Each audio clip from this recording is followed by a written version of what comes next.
Good morning. Today we are continuing our reading of the book of Nehemiah together. And we've already seen how Nehemiah has this great burden on his heart to rebuild the walls of the city of Jerusalem after hearing a report of the condition of Jerusalem. And we see that he goes to God in prayer and he fasts to see how best to respond in this situation. And he even goes to the king to ask for permission for time off to go and help accomplish this task.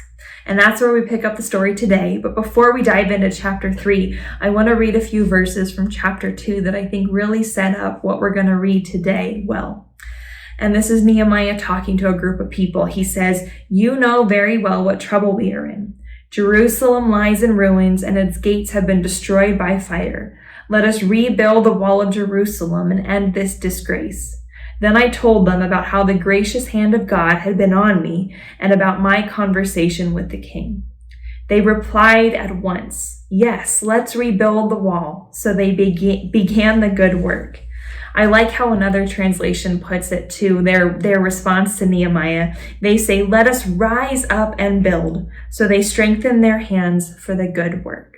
And immediately following in chapter 3, we began to see this picture of what could have been a really overwhelming task of rebuilding the walls of an entire city become a little bit less because a group of people is coming together. And we see name after name that this chapter records of people, each with a specific skill set and a specific job in accomplishing this great task. And it got me thinking about how God has wired up every single person uniquely, specifically for a purpose only they can fulfill because of the ways that He has wired them up. And so today I want you to hear that promise and that truth. Let it wash over you that God has wired you up specifically for something that only you can do because of the ways that He has wired you up.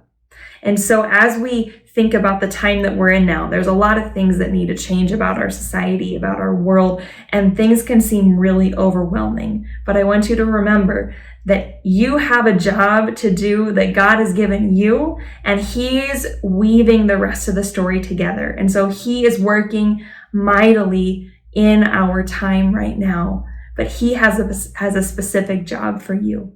So I hope that gives you some encouragement today. Let that truth wash over you, but I hope that you have a great rest of your day.